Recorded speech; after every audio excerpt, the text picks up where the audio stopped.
All right, it's Monday morning, so it's time to catch up with J Leman, our All-American analyst, to talk about an Illinois 23-17 victory over Florida Atlantic. A little too close for comfort, another slow start.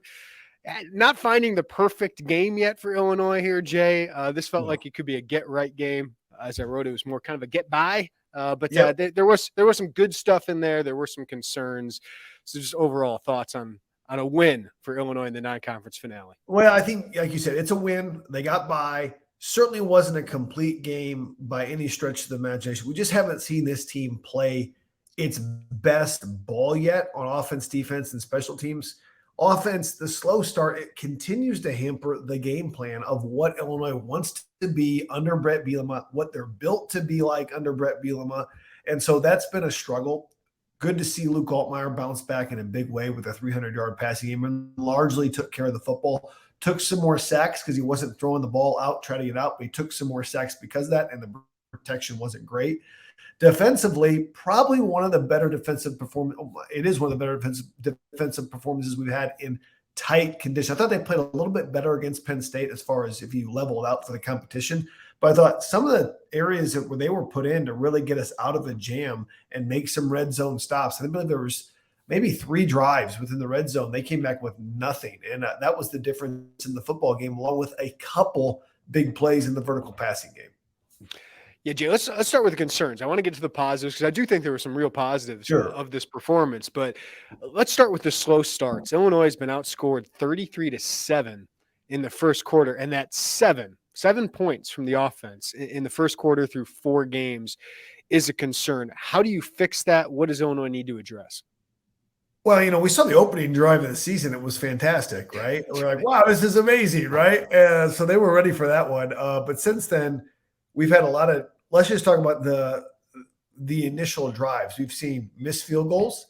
We've seen going for it on fourth down. Like they went for it on fourth down. Was it about 4th and 2 or 3 maybe? 4th and 3, yeah. From like the 20? I mean, it wasn't that far out, and I know that – Caleb Griffin and then Alano, I know they've kind of gone back and forth on kicking as far as, well, at least on kickoffs. And so, 1, they just haven't finished drives great. 2, they've had some penalty issues that have backed them up some.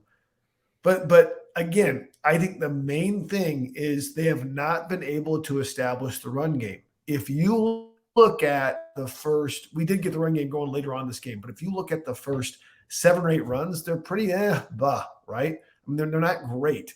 And when we can't establish the run game, we simply don't have a developed passing attack enough to actually put points on the board in a consistent manner. We are a complementary football team. I will say this.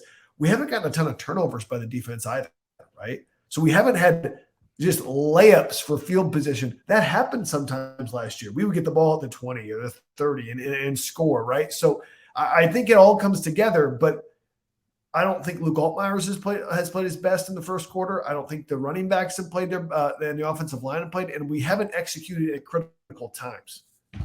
Yeah, and turnovers, huge problem. I mean, they were huge winners in the turnover margin last year, Jay. So far this year, 10-4. And even they've forced 6 fumbles, have only gotten 1 of them back, but only a couple interceptions so far this year. They lost 2-1 to Florida Atlantic, and some of those turnovers right in the red zone for Florida Atlantic. So they need to clean that up offensively. I think you're right on the other side of it is the defense. I think their next step is getting some more of those takeaways. Yeah, we're just not. Listen, we know that we lost 3 of the top 70 picks in the draft, right? It's well documented. So we're going to have some production that goes down.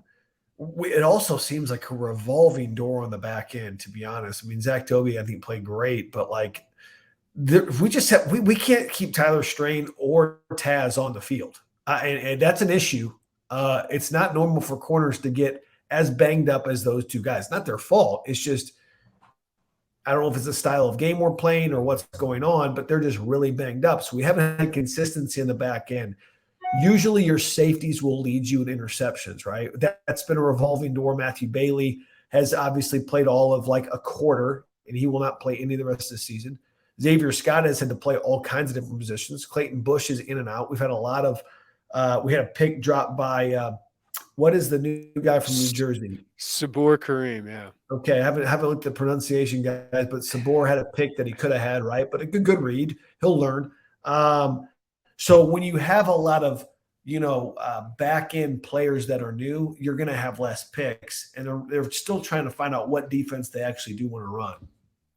The other one, before we get to the position group I'm concerned about, is the penalties, Jay. 6 for 72 yards in this game. Zy Chrysler's holding negates a phenomenal throw by Luke Altmyer, by the way, to Pat Bryant. And then defense. They had several personal foul penalties in that one. So those cropped up again. Yeah, we were watching the game at Big Ten Network on Saturday, and one of the guys in the green room we're watching it says, it just seems every time we watch Illinois, there's after the whistle penalties. I believe it was – a late hit here and there. And they've just got to clean that up. I mean, it's like, it's just been they've been at critical times a lot of times, and they've just been, it just looks bad on the whole discipline of the program and how we're teaching players to play. It's like I've said, this team wants to be chippy, but sometimes it needs to be chippy inside the whistles, right? Not outside the whistles. The holdings were not pretty. Some of them were ugly. Some of them were obvious. And so, we just got to be better all around. Again, we have not played our best game yet. We haven't played a complete game yet.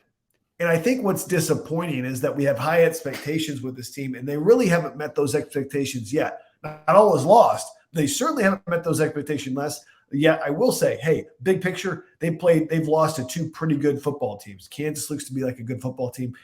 The Penn State win with what they did at Iowa, maybe it wasn't that bad of a game.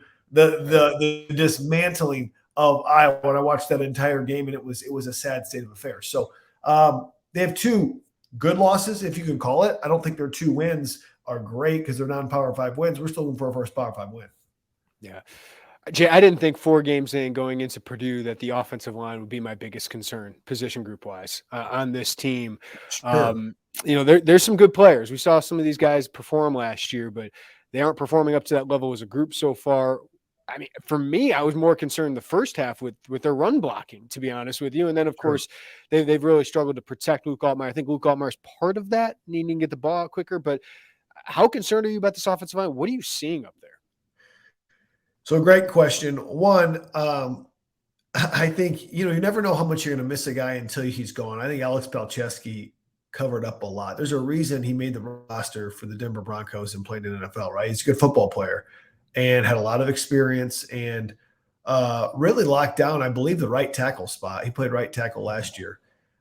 So I think we're missing that for sure. I think Isaiah Adams and Zy Chrysler both are just more comfortable at guard. I think they're just better at guard. I think Isaiah Adams is the most athletic, probably of the linemen and size-wise, that he's able to move out to right tackle without moving Julian Pearl. But he doesn't look comfortable out there. I mean, he's not getting dominated, but he doesn't look like he can just road grade like he does at the guard position, right? Josh Kreutz, I've actually been impressed with Josh. I think he's been decent for his first year starting, been consistent. Zy Chrysler's really struggled. And I don't know if it's just the lack of reps in spring and summer. I don't know if it's the starting at tackle. I don't know if it's a loss of confidence.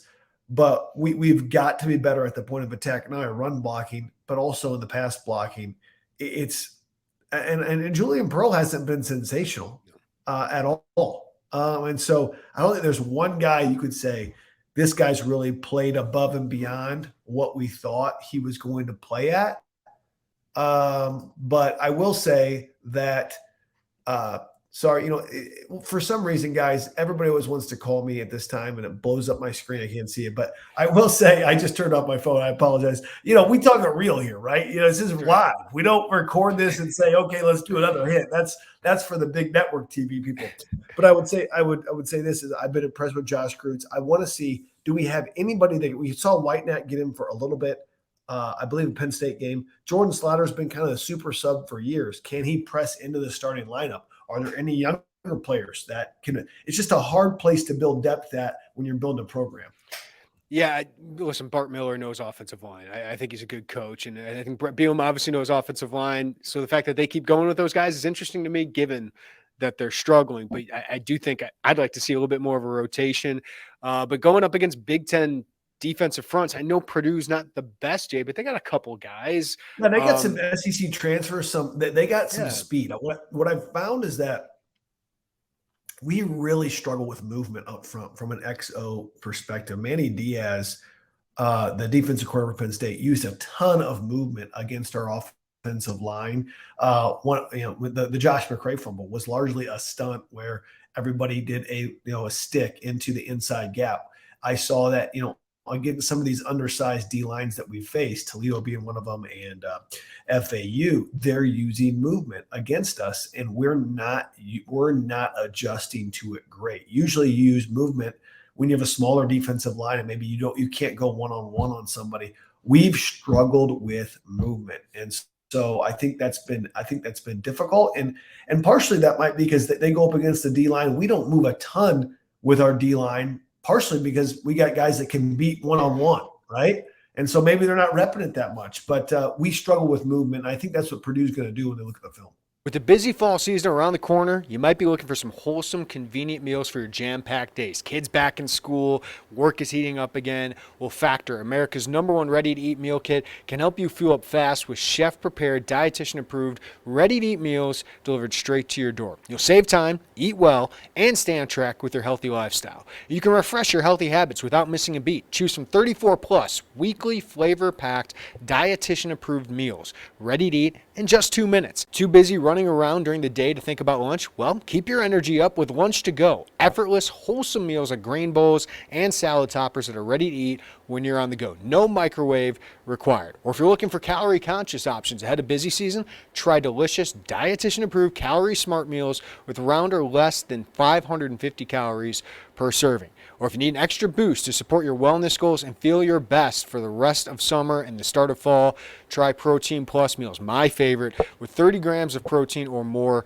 per serving. So this August, get Factor and enjoy eating well without the hassle. Simply choose your meals and enjoy fresh, flavor-packed meals delivered to your door. Ready in just 2 minutes, no prep, no mess. So head to factormeals.com/Illini50 and use code Illini50 to get 50% off. That's code Illini50 at factormeals.com/Illini50 to get 50% off. I want to take a minute and tell you about Home Field. They are a premium collegiate apparel brand based in Indianapolis. They emphasize their commitment to creating incredibly comfortable, officially licensed apparel with vintage college designs. They feature a growing collection of over 150 plus colleges to choose from, including, of course, the University of Illinois.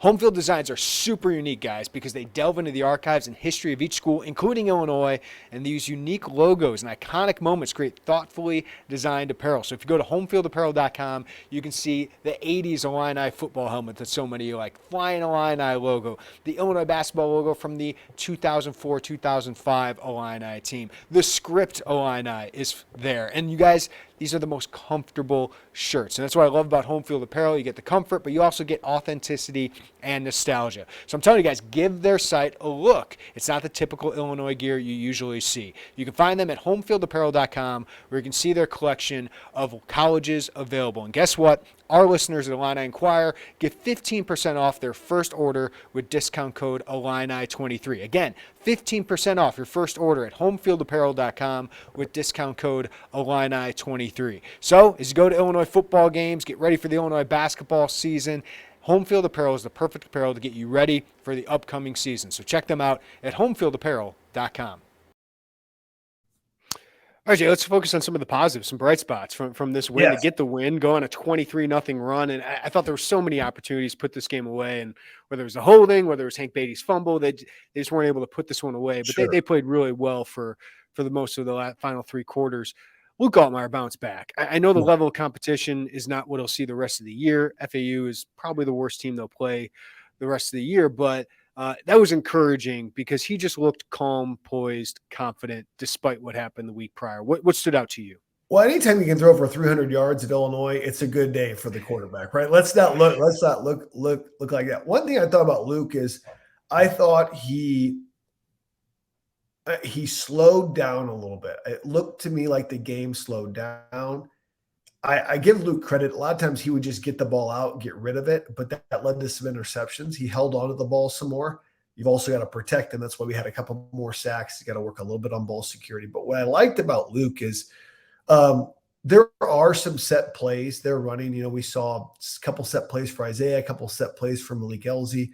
But what I like about Altmyer, I think he has the ability to actually get through 1, 2, 3 reads if he has time. And he'll also often makes one guy miss, gets his eyes back downfield, and makes the play. Griffin Moore really wasn't, I don't think, the guy they wanted to throw the football to initially on that play. I felt bad for Keon Battle. That would have been a heck of a first play for Keon Battle. Right. I mean, he would have. I mean, they wanted to throw it to Battle, but I think there was a defender that made him kind of sidestep, get his eyes down. He got his eyes back down the field, hit Griffin Moore in stride. I've been impressed by his deep ball. I mean, I think he was on target to tip as well on that. And speaking of the tight ends, Boyer had a big catch. Tip Ryman had a big catch. Griffin Moore obviously with a big catch. And then, it's good to see Isaiah climb the ladder on that one and have confidence to give him a chance. That wasn't a great ball by Altmyer at all, but it's good to see, the high point from Isaiah Williams. So I think overall what I liked about Luke is, one, he was productive, but two, and he started off the game pretty hot too. I mean, he's like 9 for 10 starting out. He did have a fumble in there, but he was not only productive, he read, first, second, third progression sometimes.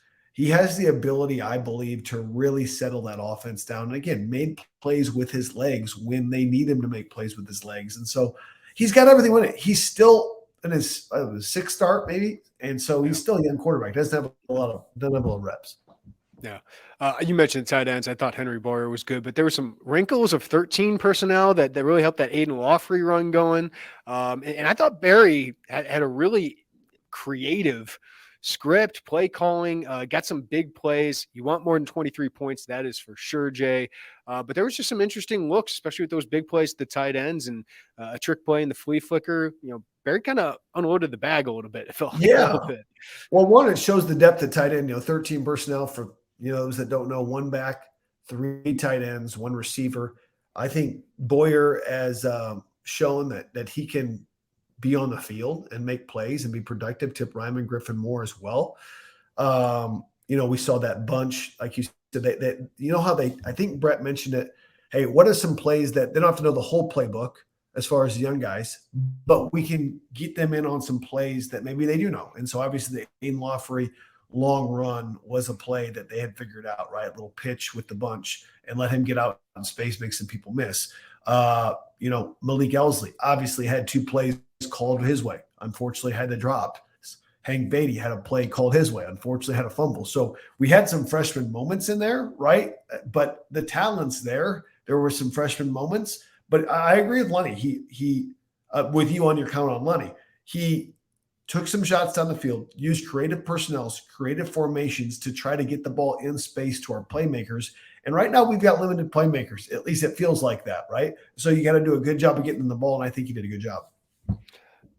Josh McCray was Josh McCray, Jay. Yeah. Especially in that fourth quarter. I think he totaled 60 yards on 10 touches in that fourth quarter. What is the value when you get that Josh McCray? And I will credit the offensive line. They got more physical in that second half and were able to establish the run.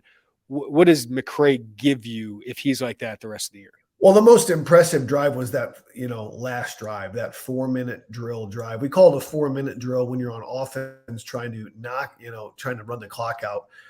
Defense, when you're behind, it's a 2-minute drill because you're trying to save the clock and trying to get ahead. But that 4-minute drill they ran, and it's not just can I run the ball. It's can I run the ball when everybody in the stadium and everybody on the opposite team knows that I'm going to run the ball. Can I do that when they know? Not on second and third in the second quarter where I could run or pass and nobody knows, but when I do it. And when you can do that, you can close out games. And what I saw from Josh McCray that I hadn't seen was an ability finally to get to that second level. And that's where he really excels, honestly, because if he can get past the initial line of scrimmage, he's got a head of steam going. He's usually going to break a tackle and then fall forward for another 2, 3, 4 yards. And pretty soon you'll look and his bunch of carries are 5, 6, 7, 8 yards. And that's when you start to get the chunks kind of rolling in. He did drop a pass, but for the most part, I did see him catch a pass too. He's got better hands than you think for a bigger running back out of the backfield. So I think if they can get production out of him,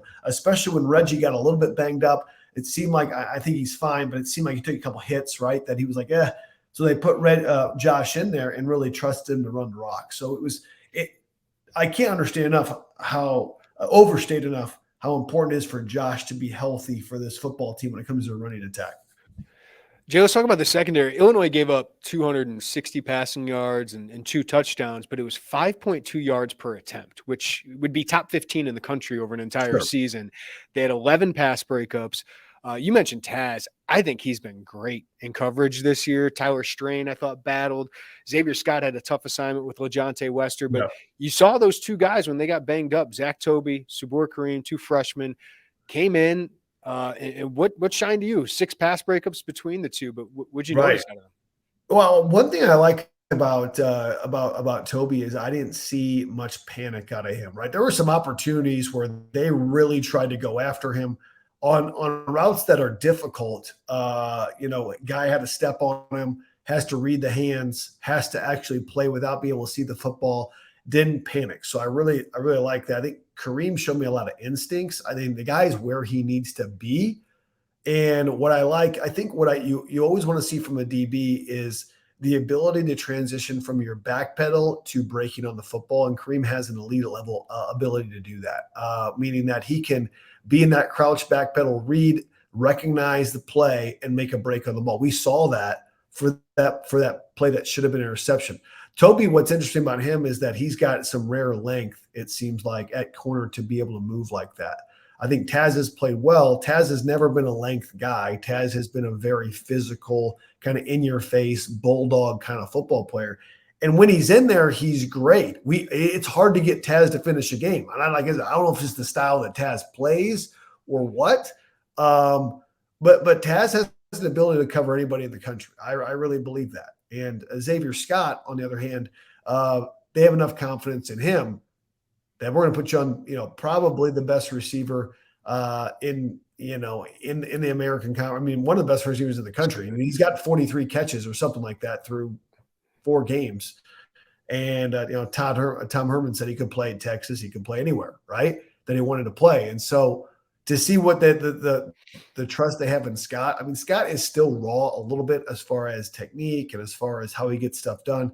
The ceiling's there. I think Xavier Scott's going to be a high draft pick by the time he's gone here at Illinois. I think, if he stays past his junior year, he could be a very high draft pick as a senior. So I'm excited about what I see out of that group. I think Clayton Bush continues to be steady, better in run support like he was last week. And so I think we're solid. Yeah, Nicario Harper came in and played a little bit, but what I like about Xavier Scott is he's to go Ted Lasso on you. He thinks like a goldfish. He doesn't think about the previous play. Thinks like a goldfish, man. Great show, Ted Lasso. I think it's done now. Obviously, I think the third season in, but think like a goldfish. You got to have that. Xavier Scott's a guy that kind of got baptized by fire in the Michigan game last year. I think learned a ton from it and is really solid. Jay, I want to bring up the linebackers. I thought they were a real bright spot in this game. Not as much Tariq Barnes, which I find interesting, but Kenenna Odeluga played a bunch of snaps. James Kreutz played, I think, his most snaps on defense. Dylan Rosiak played more than Barnes. What did you make of those guys? So one, I do think it was improved play. We had mentioned that possibly Odeluga and Kreutz could start pushing for some playing time. I think they were solid. I would say I'm not sure any of them are better than Tariq Barnes at this point. Maybe Barnes is not 100% healthy. I don't know what's going on. I would still push for Barnes to get most of the reps, although I don't think they're getting the production out of the backers the first 3 games that they thought they might get out. So I think we're seeing that. But in general, FAU really couldn't run the ball consistently the way they probably wanted to. They had some moments where they ran the ball decent. But I feel like it's been a while for this team the last 2 years. Maybe you can correct me if I'm wrong, that we've really talked about linebackers. It's been defensive backs. It's been defensive line. So I'm still kind of waiting for those linebackers who I think are solid players. And Darkangelo had some good plays last year. So I definitely don't want to say that, but I'm still looking for them to make some splash plays. I'm still wanting them to see some big hits, some sacks. I'm waiting for them to make difference makers. Right now, I feel like we have a lot of guys that are out there and doing their job and being consistent, but we haven't seen a lot of game-changing plays. If you're a linebacker, you're going to make game-changing plays. Yeah, I noticed that against Penn State when you saw Abdul Carter, right? Like the plays he was making, like it's like Illinois hasn't had one of those guys recently.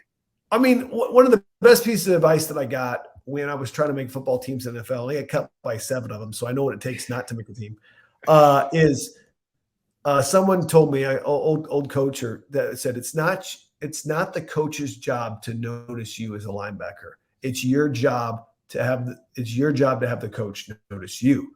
Okay. So it's not the coach's job to notice you. It's your job as a defensive player. Now, sometimes you can play outside the framework of the defense. You can try to do too much, but at the end of the day, you can't get graded out with just pluses and never make a play. You've got to make difference maker plays at the linebacker position. I'm still waiting to see that from this Illinois defense. Can we have a game-changing play? This defense has got to set up this offense a little bit more than it has. Certainly bailed them out a couple times off of turnovers, but they've got to set them up more. I think we've got good guys there. I think a lot of them are inexperienced. Rosiak, Odeluga, and Kreutz, very inexperienced, but I think they can be good football players. I think Tariq Barnes, we know he got banged up a little bit 2 weeks ago in practice with a contusion, I think, along with Keith Randolph. I want to see him make more plays. I'm sure he wants to see himself make more plays. I don't want to overlook this guy or underappreciate him, Jay, but Isaiah Williams is one heck of a receiver. Oh, yeah. I mean, he's 3 yards behind Marvin Harrison Jr. for the Big Ten lead in receiving yards. He's number 1 in receptions, 24. You can see why Alabama, Ohio State, Michigan, all these schools offered him as a wide receiver, but he's a darn good player. You know, I give him a lot of credit for how he's taken up receiver. He's got a really good instinct of finding soft spots in the zone, not just being a robot with his routes. And ability, we've always known his ability to make people miss in space. I think the challenge has been, can we get him a free release off the line of scrimmage? So use him in motion, put him in the slot so that he's not just up on a big corner or safety that's going to bang him. And can he make contested catches? I think he's shown that he's been much improved on contested catches. The biggest one was the one he climbed the ladder with Luke Altmyer, right? So I think he's still going to be the guy you got to get the ball to numerous times. Obviously, that was they were committed to getting to him earlier and more often this game, and everyone knows that. I mean, everybody's calling him out from the sideline. I'm sure everybody has to know where number 1 is at.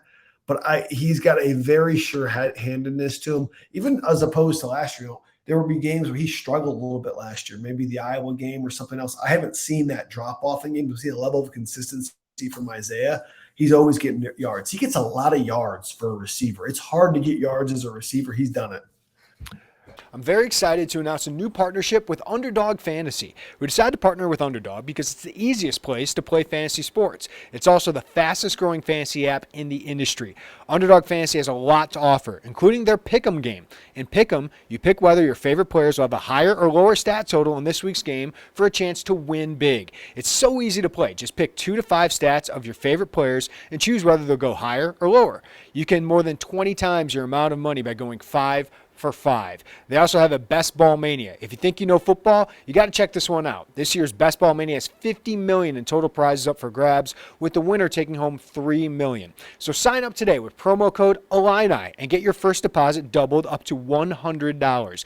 Visit UnderdogFantasy.com or find them in the App Store. And don't forget to register with my promo code Illini to get your first deposit doubled up to $100. You must be 18 plus and present in a state where Underdog Fantasy operates. Terms apply. Concerned with your play? Call 1-800-522-4700 or visit ncpgambling.org. All right, Jay, Illinois has been underwhelming this season. I think that is completely fair. Nothing has come easy for them, but the rest of the West sure has looked underwhelming as well. So as we start 8 games of Big Ten play, including one crossover against Indiana, there's so many winnable games if they just clean things up. I think that's the biggest thing. Just be cleaner. I mean, the most potent offense I think they'll see is probably Maryland. Yeah, that's probably the most potent offense. Although, you know, Wisconsin looks solid. They just had a big injury to Ches Malusi on the west side. So our 2 crossovers are not necessarily behemoths in Indiana and Maryland. And then we've got the West. So, like, if we clean the stuff up, it can happen. Now, I will say this. These next 2 weeks are really, really, really telling, right? These are two football teams that you should beat. You really should. Now, Purdue would say, this is a football team you should beat, because Purdue always think they should beat Illinois. No one always thinks they should beat Purdue. But if I put on the tape, Purdue has had more holes than we have had. And that's other than the Virginia Tech game, the way they've contained quarterbacks and played defense has not stopped anybody. Okay. And we've had holes, but they've had a couple more holes. I thought Purdue was going to be better, especially at that Virginia Tech game. They've really struggled. Nebraska, that should be a team that we should beat. All they can do is run the football. You stop the run, you will win that game. You take care of the football. I don't think Wisconsin's anything special, although I do think they're getting better and better. Iowa is going to be Iowa, going to struggle on offense, right? And Minnesota struggled, right? I mean, Minnesota just lost to Northwestern. I watched that game. I could not believe what I was seeing. That might be one of PJ Fleck's worst loss in the program if you think about where Northwestern's at. So across the board, they're all bad, and it's pretty much a consensus they're all bad, and that at Oregon and Washington and USC are really good. And so if it really when they come in, it's going to be a totally different game. Yeah, I think Illinois, all those other teams say, oh, they're not as good as we thought. So that's another potential win. But Illinois can look at all the other schools the same way. This Purdue matchup, it's obviously a rivalry. I think there's more juice to this rivalry with Ryan Walters, Kevin Kane, Corey Patterson, all of those guys that went over to Purdue. What is the dynamic of that like this week, Jay? I mean, because obviously when you're in the conference for a while, people know what you do.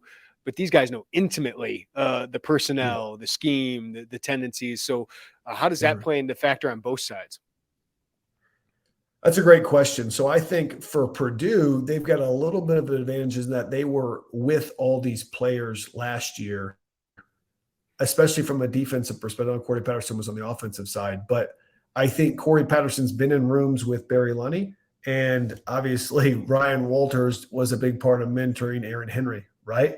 And so not only have we had coaches that were last year in the same rooms as our coordinators, current coordinators, but they've seen all of our players play in practice and whatnot. And I think what you're going to get is they're going to really attack certain linemen, certain defensive backs with specific routes they know are tough on these guys, right? So specific matchups that they know, hey, this one. And on the other side, Walters is going to look and say, hey, Barry Lunny used to like to do this when we were practicing. So I do think it's a little bit of an advantage for Purdue, but I can flip that too and say, hey, we know exactly how Ryan Walters thinks and what he's going to do and how he's going to be stubborn in this way, in that way, and say, hey, look at what he's doing differently in these first 4 games. How have they struggled?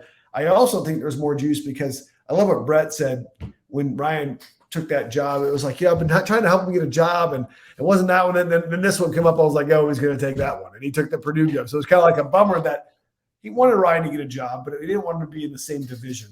And then number 2, I would say, is the recruiting battles, right? The Hudson Card, the other battles that they're battling people for. So I think it's got a ton of juice behind it. I think the fact that Kevin Kane decided to be the Purdue defensive coordinator and Aaron Henry kind of took his spot here, or maybe he got passed over. We don't know maybe which one happened first, but it's just interesting. A lot of storylines for guys like you to write about, for guys like me to talk about. But at the end of the day, the players still got to play on the field. And I think we have to look at this game as I don't want to say must win, but a huge game for this program moving forward this season. So, Jay, I mean, Purdue, I think their quarterback can make plays, but he turns it over a little bit like Illinois' guy. But defensively, Purdue's got holes right now. So what is the key on both sides of the ball for Illinois to get what I think would be a huge and maybe needed road win? Well, I was breaking down Wisconsin and Purdue for Big Ten Network, and I said, hey, quarterback run is going to be huge in that game. And Tanner Mordecai, sure enough, I think rushed for 50 yards and had some key first downs, got a touchdown as well. We've got a guy a lot like Tanner Mordecai, who's Wisconsin's quarterback, in Luke Altmyer. I think the quarterback run is going to be an option. It's really hurt Purdue. Purdue gave up 195 yards to Garrett Schrader and 4 touchdowns, right? So I think quarterback run is going to play into it. I actually think they have struggled in their man-to-man coverage. Purdue has. We have got to get separation because we know the man-to-man coverage that they're going to play with the high safety. Thieneman will be probably 20 yards deep, right? And he'll be making sure nobody gets behind him. Can we get in between the numbers and the hash, between 10 and 15 yards down the field to hit our RPO slant or hit the dig route or to hit the tight ends over the middle? That's really the soft spot that we've got to attack. Of course, we've got to run the football. I think this is a team that loves to move up front. Purdue, like a lot of things, they're a little bit undersized up front. Can we gash them with a couple runs and make them really stay in their lines? Look, moving up front is fine when you're rushing the passer. It's hard to move up front when you got run lanes and gaps that you've got to cover. And so they've had a lot of issues with big plays, and they've got to clean that up. Purdue has. Not saying we don't have issues, but if I'm Barry Lunny, that's how I'm probably going to attack it. J Leman, you're the goods, man. Huge game coming up. Here comes Big Ten play, and this is where Illinois can really prove itself, but it's also going to get really, really challenged. So thanks for the insight as always, man. We'll talk to you next week. Yeah, of course. One more quick thing. People say it's only on Peacock. Isn't it on NBC now too? Is it on NBC? This game is not on NBC. This is just Peacock. Just Peacock, guys. Get your streaming service. Sign up for the free free service. All right. I had people texting about that, so it's a little bit of a shift. Yeah. Illinois will be putting out plenty of information. Thank you, Jay. See you.